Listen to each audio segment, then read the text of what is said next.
A paz do Senhor, irmãos. Os jovens saíram, né? E as crianças e os irmãos ficaram espaçados, longe uns dos outros. Se vocês quiserem chegar a mais frente, vocês deixam o coração da professora aqui feliz, tá? Tem muitos irmãos lá nos últimos bancos.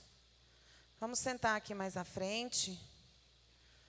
O meu coração se alegra. Estaremos hoje falando sobre a solicitude da vida. Dando continuidade ao que falamos semana passada. Vamos falar hoje sobre a solicitude, ou seja, a brevidade da nossa vida. Se for possível, abra a sua Bíblia em Mateus, capítulo 6. Mateus, capítulo 6, verso 25.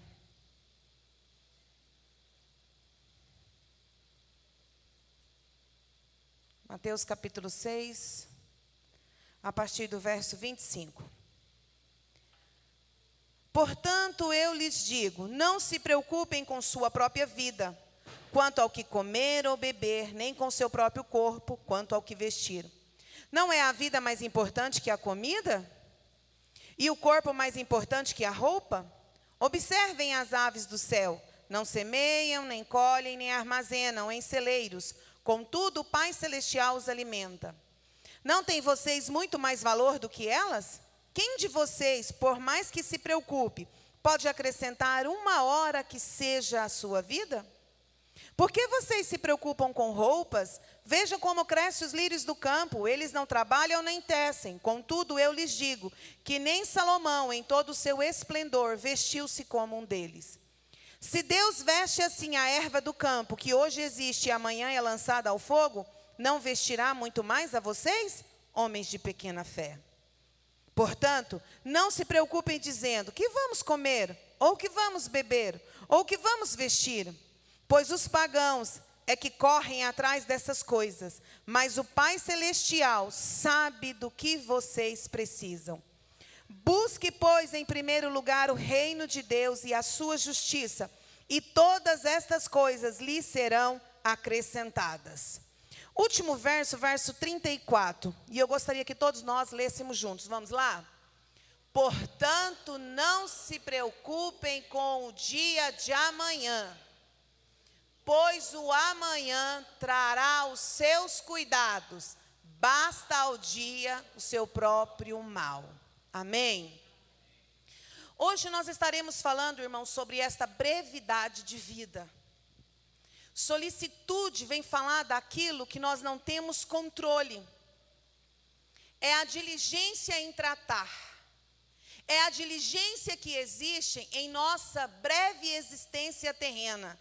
Do partir do momento em que há uma fecundação até a sua morte, nós temos um breve intervalo de vida. Isso é chamado de solicitude. E nós precisamos entender, irmãos, que quando Jesus diz aos discípulos aqui, olha, por que vocês estão preocupados com o dia de amanhã? Jesus está dizendo, por que vocês estão ansiosos? Por que há essa ansiosidade, essa preocupação com o dia de amanhã tem roubado a paz de vocês?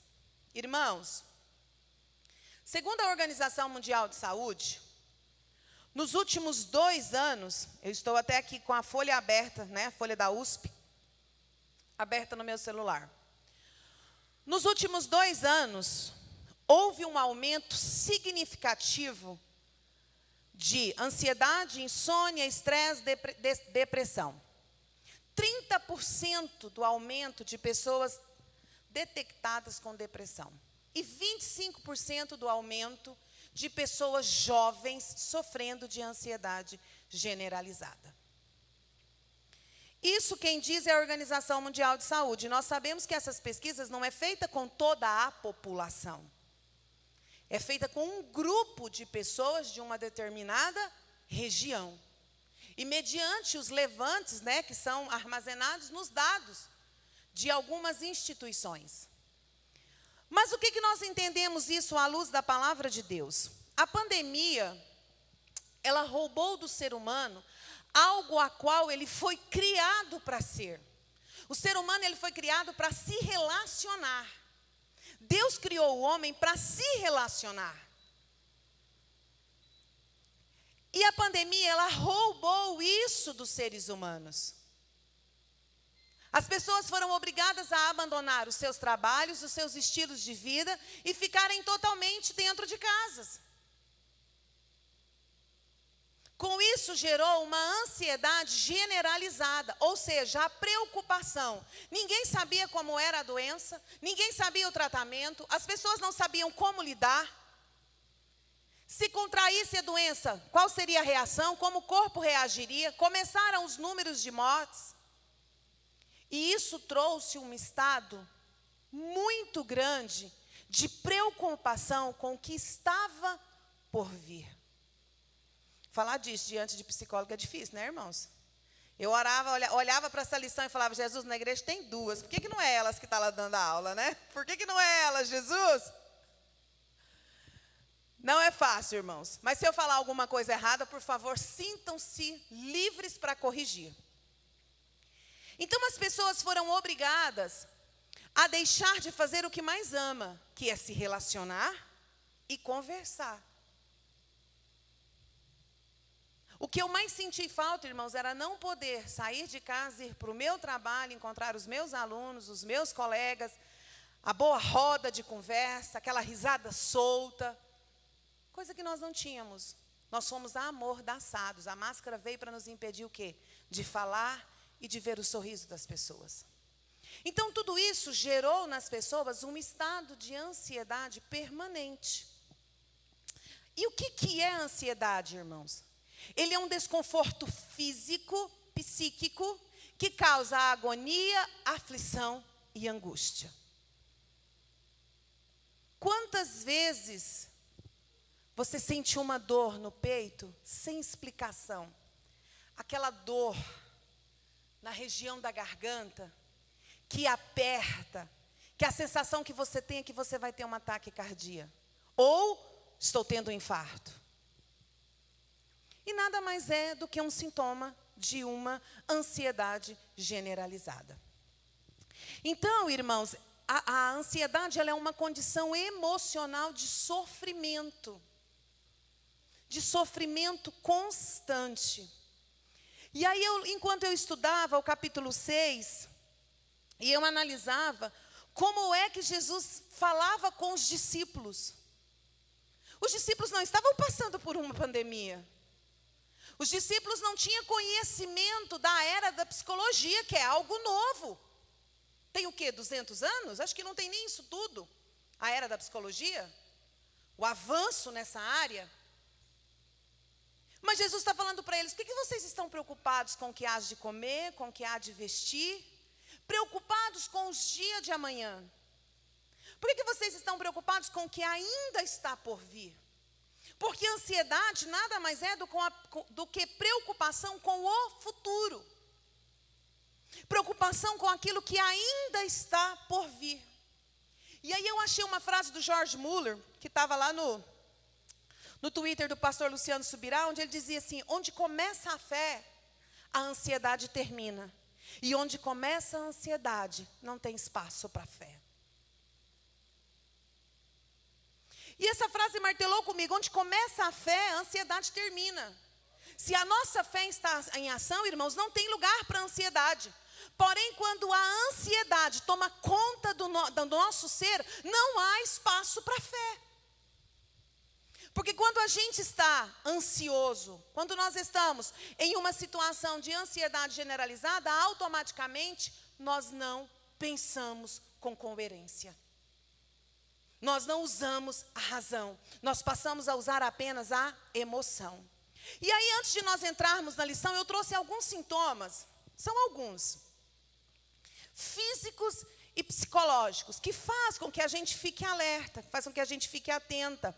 Se as pessoas à nossa volta estão sofrendo de ansiedade ou se até mesmo nós. Alguns falaram claramente comigo, né? Me colocou em alerta. O que são? Respiração ofegante e falta de ar. Irmãos, não quer dizer que se você tem um sintoma desse, você está sofrendo de ansiedade. Não é isso.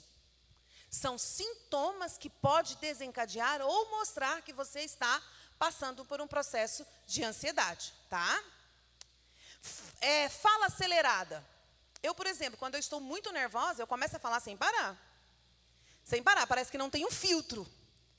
Tudo que vem eu vou falando, eu não paro nem para respirar.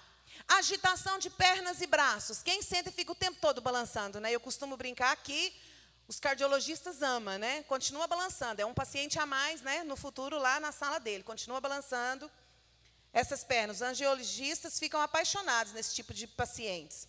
Tontura e sensação de desmaio. Irritabilidade. Preocupação excessiva. Nervosismo. Desequilíbrio dos pensamentos. Suor frio. Boca seca e hipersensibilidade de paladar. Sensação de que vai perder o controle ou que algo ruim vai acontecer. Sentir-se desconectado de seus ambientes. Quem chega em um determinado lugar está acostumado, de repente não se sente bem naquele lugar mais. Como se aquele lugar não te pertencesse. Como se aquilo não fizesse parte de você. Palpitações e dores no peito. Sensação de tremor e vontade de roer as unhas. Tensão muscular, enjoo e vômitos, enxaquecas, dificuldade de concentração, medo constante, braço dormente e insônia.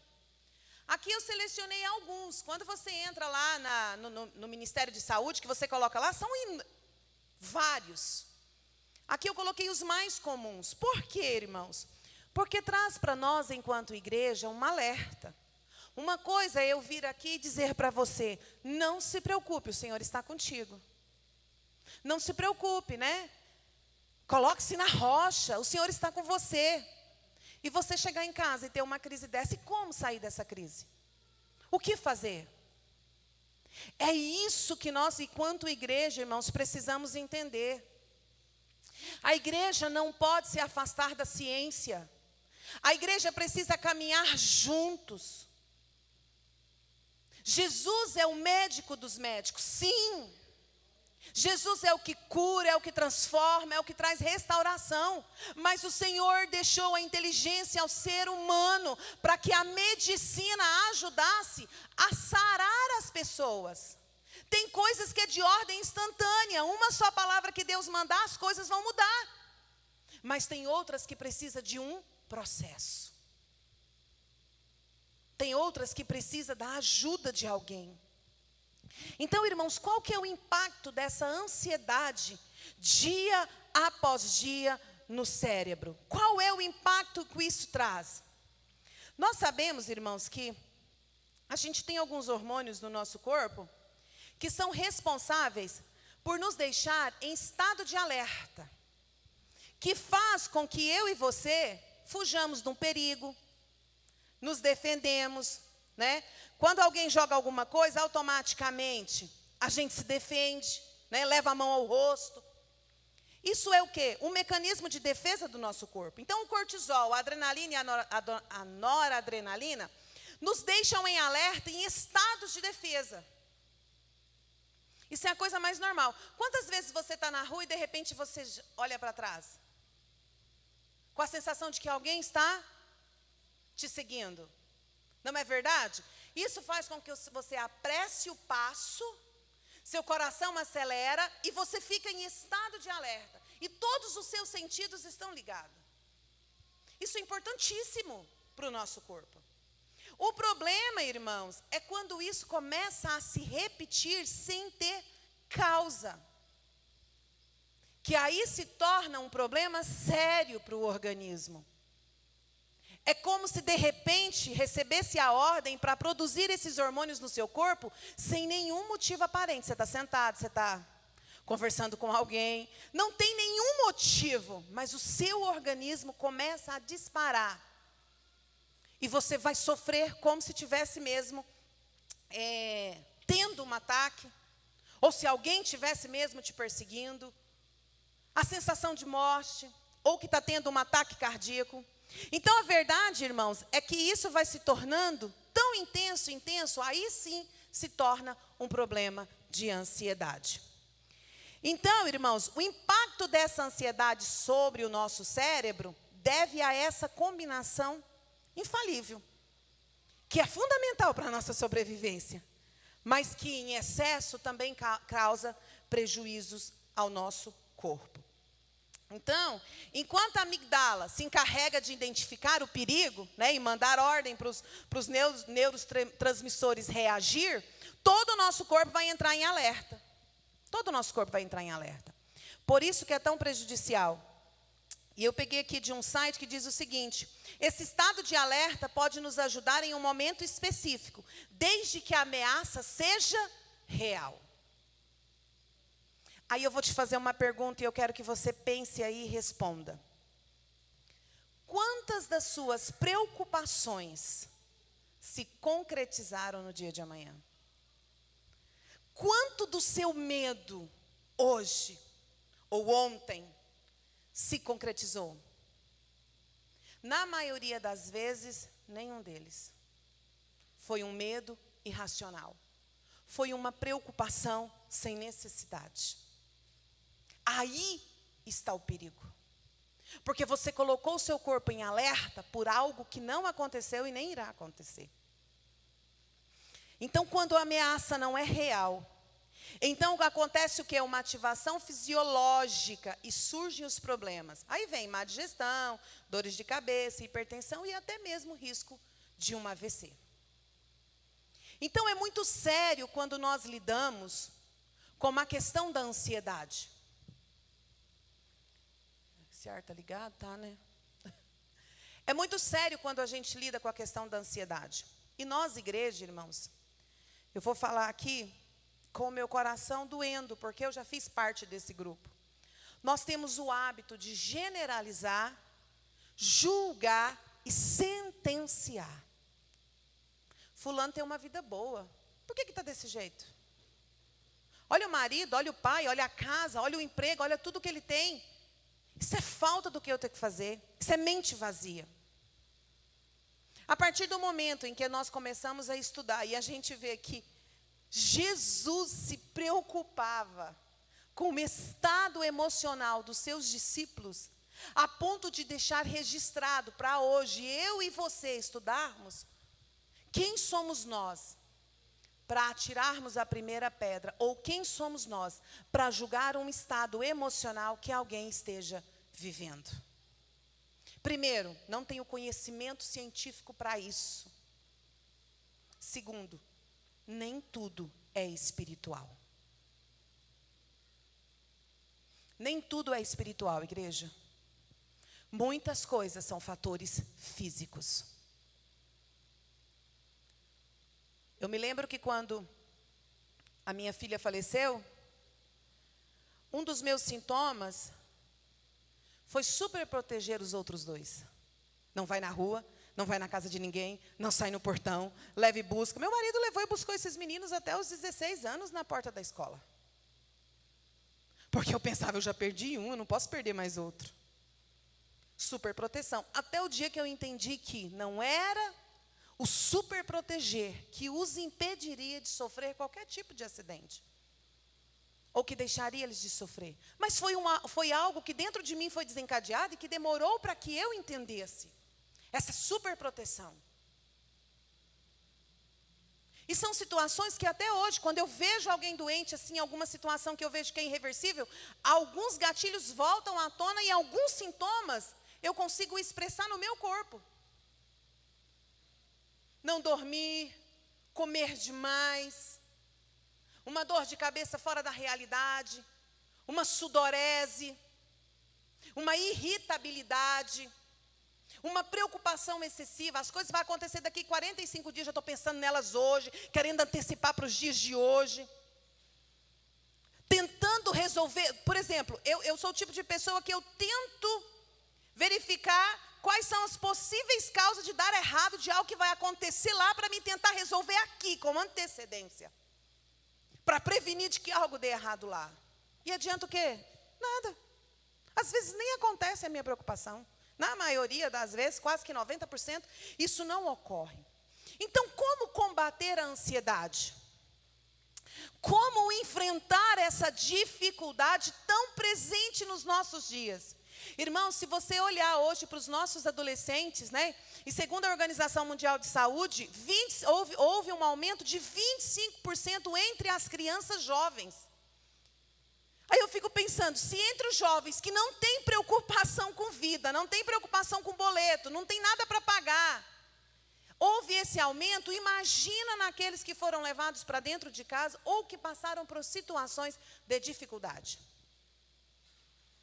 É para nós estarmos alerta enquanto igreja, né? Eu falo que o Bispo Nenábio Ferreira foi muito sensato ao colocar esta lição. Então, como é que eu vou combater a ansiedade? O que Jesus está querendo dizer? Vocês como cristãos, vocês como crentes, como alguém que professa a Cristo, não podem viver preocupados demasiadamente. Irmãos, é claro que preocupar com o meu trabalho, preocupar com as contas que eu tenho para pagar, faz parte do ser humano. Faz parte. Hoje eu tenho um problema, amanhã você tem outro e assim por diante. O que não pode é que esta preocupação roube a paz de espírito, roube a tranquilidade, roube o descanso. Eu preciso aprender que como cristão eu não posso ter essa preocupação excessiva com os bens materiais. Com o que está por vir. Por isso que ele diz, não andeis ansiosos. Não andeis ansiosos. Palavra tão recente, né, irmãos? Palavra tão recente, não andeis ansiosos. Para que vocês andam ansiosos? Qual que é a preocupação de vocês? Não andeis ansiosos pelo que há de comer, pelo que há de vestir. Se o Senhor cuida do pássaro, se o Senhor cuida do lírio, por que Ele não vai cuidar da obra-prima dele? Mas sabe, a gente começa, e eu falo que a ansiedade, ela é algo muito silencioso. Ninguém levanta ansioso hoje, e a partir de hoje eu sou ansioso todos os dias. Não. É um gatilho hoje, é outro amanhã, e aí é outro, e aí é outro. E de repente você tem vários gatilhos em que roubam o seu pensamento. Roubam a sua tranquilidade. Então olha só, para os ímpios, irmãos, deveria ser uma coisa comum. O ímpio precisa se preocupar com o que há de comer, com o que há de vestir, mas nós não. Porque diz que Jesus fala assim, é louco, né? Quando ele fala que ele guardou lá todos os mandamentos, aí fala, louco, hoje te pedirão a tua alma, o que tens guardado? Isso não é para nós. Porque se hoje pedir a nossa alma, nós temos um lugar reservado para nós. E é muito melhor do que o que nós vivemos aqui. Isso precisa ser uma certeza. E o Senhor não há de deixar faltar, irmãos. O Senhor não há de deixar faltar. A vida, ela é mais do que mantimento. A vida, ela é mais do que comida. A vida, ela é mais do que comida. Às vezes você fica preocupado porque não tem a mistura, porque não tem a bolacha, porque não tem... A vida é mais do que isso, irmãos. O dia que você entende que a vida é mais do que isso, dentro de você gera uma gratidão. E essa gratidão, ela atrai o favor de Deus. A gratidão, ela atrai o favor de Deus, irmãos. O que você tem feito com o que o Senhor tem te dado? Fecha seus olhos e imagina os pássaros. Tenta imaginar um pássaro preocupado se ele vai ter fruta ou não amanhã para comer, se ele vai ter ou não o alimento. Você não consegue imaginar, foge da nossa realidade. Foge da nossa imaginação, porque ele não está preocupado com isso. Ele sabe que em um lugar ou outro ele terá o alimento. E aí quando eu falo de alimento, irmãos, eu quero trazer para você, em todo lugar haverá socorro do Senhor para a sua vida. Seja no alimento físico, seja no alimento espiritual, haverá socorro do Senhor para você. Então não adianta você querer antecipar as coisas, não adianta você querer buscar o que ainda está por vir, não adianta você querer olhar as soluções. Tem uma frase do José Roberto Marques que ele diz o seguinte: se você pudesse olhar por cima do muro e ver todos os teus problemas resolvidos, qual seria a sensação que você teria hoje? Já imaginou, irmão? Você tem um monte de problema. Se fosse para você escrever, a lista seria grande. Mas se de repente você pudesse olhar por cima do muro e ver todos eles resolvidos, qual a sensação que você teria agora? De paz? Não seria um respirar fundo? Faça isso, irmão. Dos teus problemas, do dia de amanhã, cuida o Senhor. Olha por cima. Você não consegue ver se ele está resolvido, mas descansa no Senhor. Descansa, porque o Senhor há de resolver no tempo dele, do jeito dele e para ele. Tudo há de se resolver. Muitas vezes, a palavra que a gente espera, a resposta que a gente quer, não é a que a gente programou no nosso cérebro. Mas o Senhor tem o melhor. O Senhor, Ele tem o melhor. O Senhor tem tudo que nós precisamos, irmãos, para as nossas vidas. João 8,48, eu acho que eu anotei aqui. João 8,48. Dá para colocar para nós aí, João 8,48? Esqueci de passar para vocês hoje os versículos que ele vai falar sobre isso. João 8,48. Então, uma necessidade de mantimento para preservar a nossa vida, ou seja, o nosso corpo, né? Vamos lá? Vamos todos nós ler? 1, 2, 3 e... Os judeus disseram a Jesus: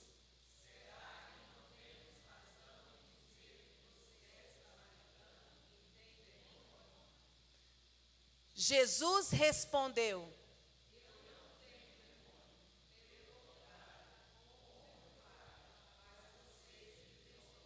porque Jesus estava ensinando para o pessoal, gente, para com isso, descansem, o que vocês precisam para viver o hoje, está aí, disponível para vocês.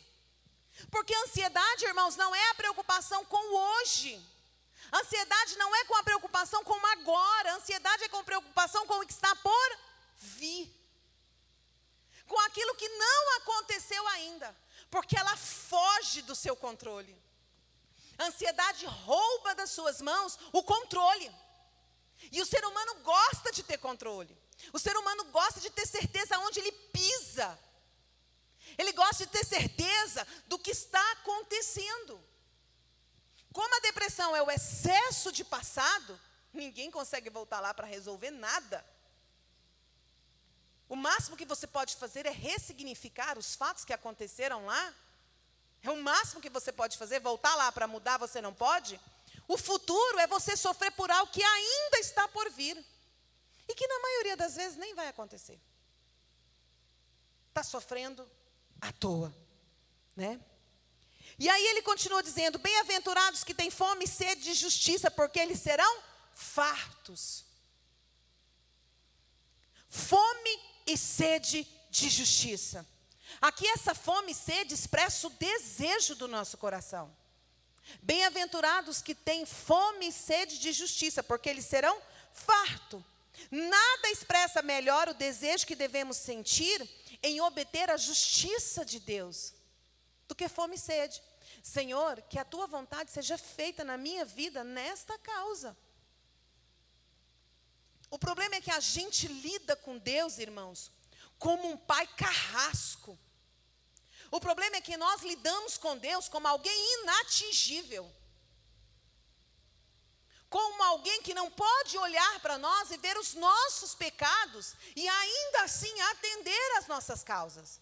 Esse é o problema, é a forma com que a gente se relaciona com Deus. Sabe por quê, irmãos? Porque a gente quer relacionar com Deus como a gente relaciona com os outros, na medida da igualdade. Não vou fazer nada para fulano não. Olha o que ele fez comigo. Olha como que fulano é. A ingratidão toma conta dele. Deus não é assim, irmãos. Deixa eu te falar. Todos os teus dias foram contados pelo Senhor. Todos. Não tem nenhum que não foi contado pelo Senhor. Desde o teu nascimento, há um propósito de Deus para a sua vida. E se de repente você faz alguma coisa errada, o Senhor sabia que você ia fazer. É claro que Ele te deu o direito de escolher de não fazer. Porque tudo que a gente faz tem consequência. Mas nós precisamos ter fome e sede da justiça de Deus nas nossas vidas. É você olhar para o Senhor e falar: Senhor, eu pequei, eu errei, eu falhei, eu falei, eu fiz o que eu não devia. Senhor, mas tem misericórdia. Prevaleça a tua justiça na minha vida. É isso que o Pai espera de nós. É esse tipo de relacionamento que o Senhor quer que nós tenhamos com Ele. Jesus não está incentivando, irmãos, ninguém a preguiça. Não é isso. Jesus não está incentivando ninguém a ficar dentro de casa esperando de mão beijada, não. Ele só está falando: faça o teu melhor hoje, do amanhã eu cuido. Faça o teu melhor agora. Expresse quem você é agora. Do amanhã eu tomo jeito. Do amanhã eu tenho o melhor para você.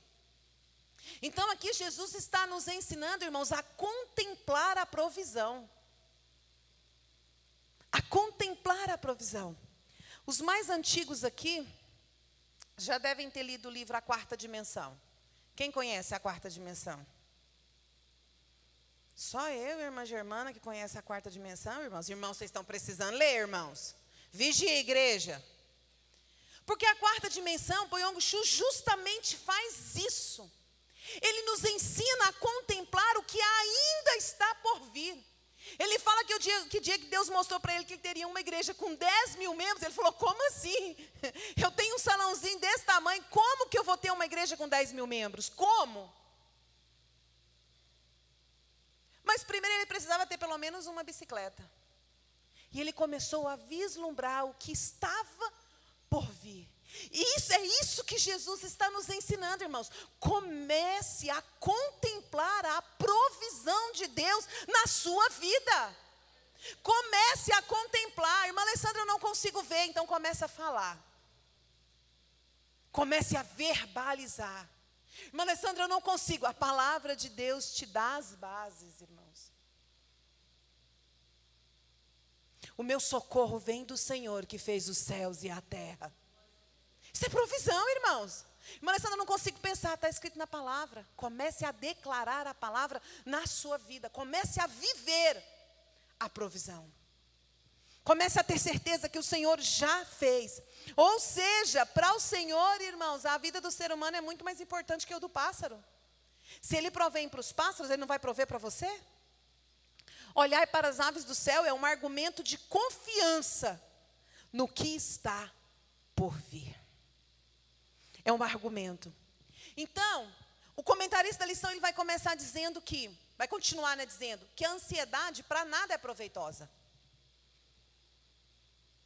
Para nada se aproveita, porque ela é uma antecipação de uma preocupação futura. Olha essa definição. Ela é a preocupação, não, ela é a antecipação de uma preocupação futura. Então ela para nada serve. Você precisa se preocupar com o que está acontecendo agora. Né? É agora. O que eu vou fazer do almoço? Quem que eu vou visitar? Quanto tempo eu tenho para isso? Quanto tempo eu tenho para aquilo? O que eu posso gastar, o que eu não posso? Para hoje, não adianta você se preocupar com o que está por vir no dia de amanhã. Por que ele fala que a ansiedade para nada é proveitosa? Porque ele volta lá na solicitude da vida. A vida é muito breve. A vida é muito pequena. E a sua preocupação com o futuro não vai acrescentar nenhuma hora a mais à sua vida. A sua preocupação, irmãos, não acrescenta em nada. Nada. Você não vai ter um dia melhor amanhã. Você não vai ter um dia mais frutífero. Para nada ela serve. A ansiedade, ela só traz prejuízo. E aí ele vai falar, as pessoas ansiosas desenvolvem insônia. Irmãos, tem coisa mais... Para mim, uma noite bem dormida, irmãos, é qualidade de vida. Eu costumo brincar que às vezes eu chego tão cansada em casa, do intervalo da escola, que eu olho para as panelas e olho para a cama. Cama, depois eu como. Porque sentar ali, fechar os olhos, descansar a minha mente, diminuir aquele barulho, é mais importante do que comer. Uma noite de sono, irmãos, é extremamente importante para uma boa saúde. Para uma boa saúde. E aí a ansiedade, ela rouba de nós o quê? O sono. E quando você está com insônia, irmãos, o que passa na sua cabeça? O que rouba os seus pensamentos enquanto está todo mundo dormindo, naquele silêncio absoluto da casa, naquele escurinho, o que passa pela sua mente? Ah, Jesus, obrigada. Né? Desse jeito que a gente fica, né? Estou tão grata ao Senhor por tudo quanto o Senhor tem feito. Não é isso, irmãos. O que passa pela sua mente enquanto você está com insônia, que você não dorme, são umas situações de dificuldades que você enfrenta. Você retroalimenta aquelas situações, dá a ela uma dimensão maior. Porque tudo aquilo que você, pastor Breno gosta de falar, né? Tudo aquilo que você coloca foco, cresce. Todo problema que às vezes era desse tamanhozinho, você coloca foco, aquilo vai se tornando um gigante. Sem controle. E o que acontece? Você fica acordado até os raios do sol começar a nascer. E aí a promessa do Senhor é que quando amanhece, né, os raios do sol chegam, há um novo dia, as misericórdias do Senhor se renovam sobre você. É promessa para as nossas vidas. Ao raiar de um novo dia, o Senhor renova sobre ele a bondade dele para as nossas vidas, dizendo, olha, te dou mais 24 horas de sucesso, vai lá, conquista o mundo. Mas se você teve uma noite de insônia, se você teve uma noite de desgaste emocional, se você teve uma noite onde você alimentou todas as suas tristezas, as suas dores e as suas preocupações, como será os seus primeiros raios da manhã? Choro, olho inchado, tristeza, não tem gratidão no seu coração. Está vendo, irmãos, como Satanás é? A gente não precisa espiritualizar tudo, claro que não. Porém, a gente vê como ele se aproveita das situações do nosso dia a dia para infiltrar e nos fazer errar o alvo. Fazer a gente se afastar do nosso propósito. Nada adianta, você não vai acrescentar. E a gente fica que nem Marta, né? Afadigada na correria. Enquanto que Maria estava aos pés de Jesus. Tudo que nós precisamos é chegar aos pés de Jesus. A ansiedade, irmãos, ela é cega, ela é incrédula. Por que a ansiedade, ela é cega e ela é incrédula? Porque diante de uma situação em que o ser humano está ansioso, ele não consegue pensar, ele não consegue raciocinar.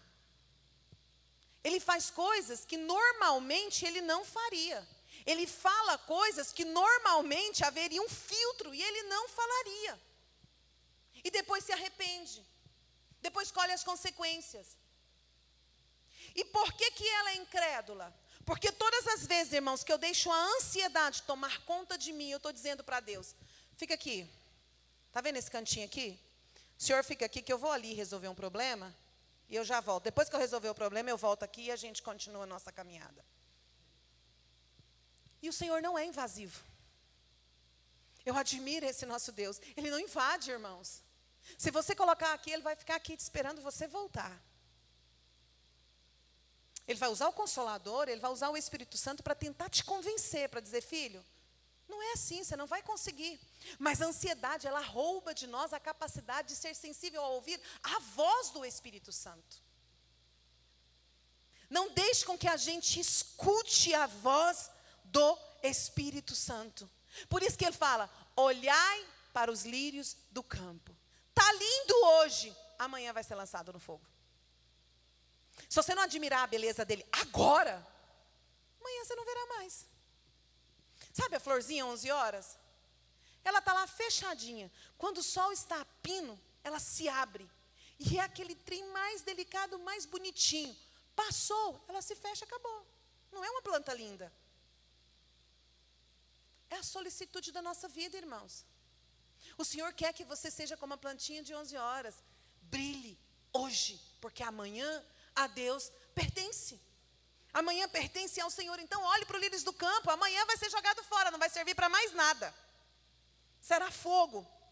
Então não andeis, pois, inquietos. Não andeis. Jesus reprova a ansiedade ou a preocupação angustiosa da pessoa, revelando sua falta de fé no cuidado e no amor paterno de Deus. 1 Pedro 5,7. Jesus não reprova o ser humano, Jesus reprova a atitude dele. Jesus reprova o que ele tem feito. Olha só, 1 Pedro 5,7, vamos lá? Lancem.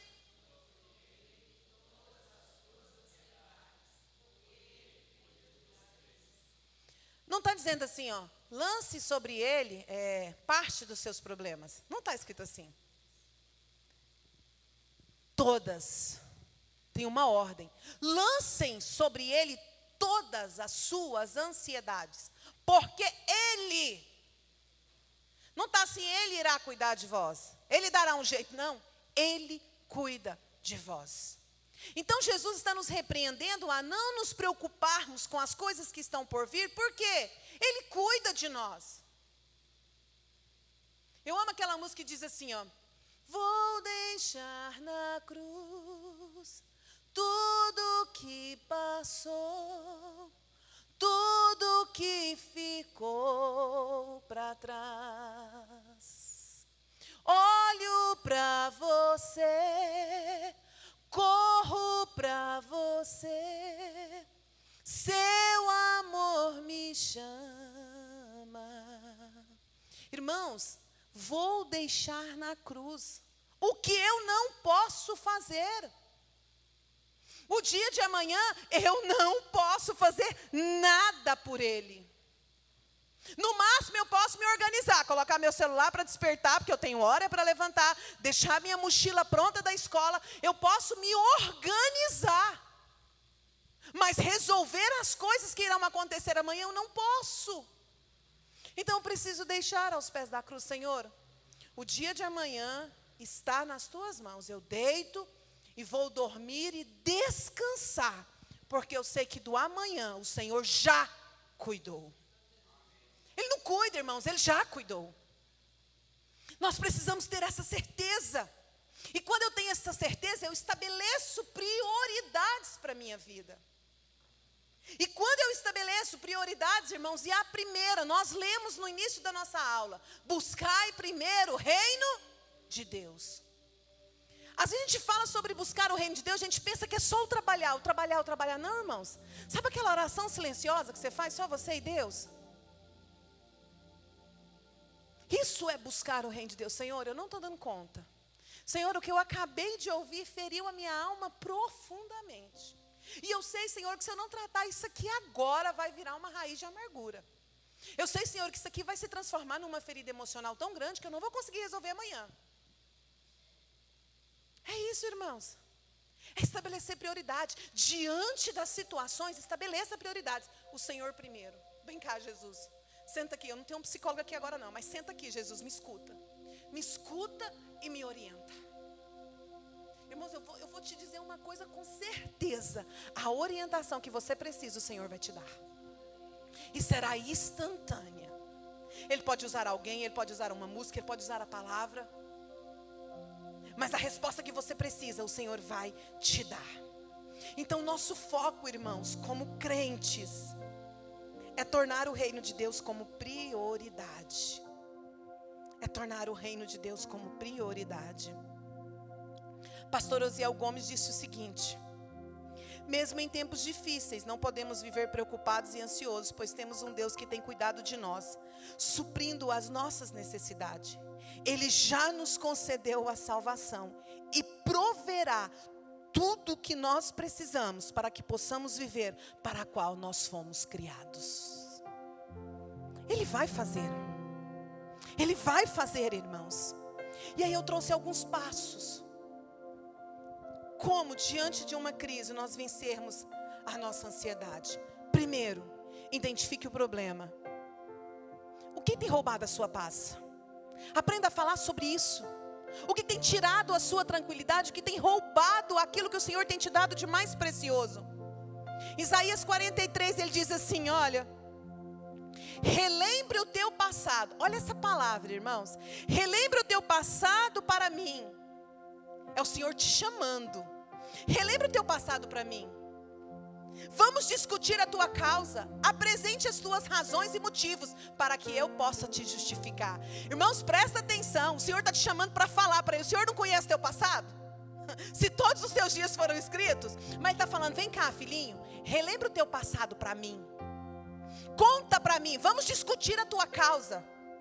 Apresente as tuas razões e os motivos para que eu possa te justificar. É o Senhor. Então a primeira coisa, identifique o problema e fale para o Senhor. Segundo, controle a sua respiração. Irmãos, numa crise de ansiedade, a primeira coisa que nós fazemos é prender a respiração. E ao prender a respiração, falta oxigênio no nosso cérebro. E faltar oxigênio no cérebro, irmão, a gente não pensa. A gente age no impulso. E olha o que a palavra diz: nem tão pouco é servido por mãos de homens, como que necessitando de alguma coisa, pois Ele mesmo é quem dá a todos a vida e a respiração e todas as coisas. É o Senhor que dá para você a vida.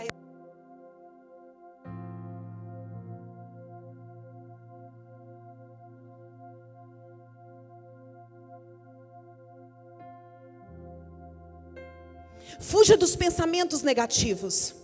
Olha o que diz 2 Coríntios 10:5.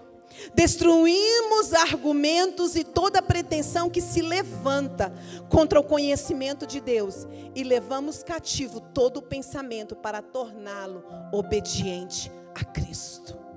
Todas as vezes que vier um pensamento negativo, questione-o. Por que eu estou pensando nisso? Ao pensar nisso, que muda a minha vida? Para pessoas ansiosas, irmãos, é fácil subestimar.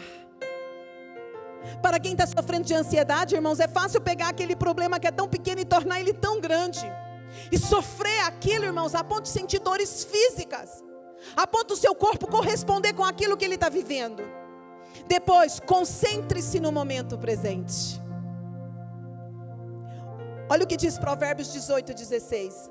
O presente do homem alarga-lhe o caminho e leva-o à presença dos grandes. Viver o presente, irmãos, viver o dia de hoje, te leva à presença dos grandes. Aprenda a ser grato por aquilo que o Senhor tem te dado.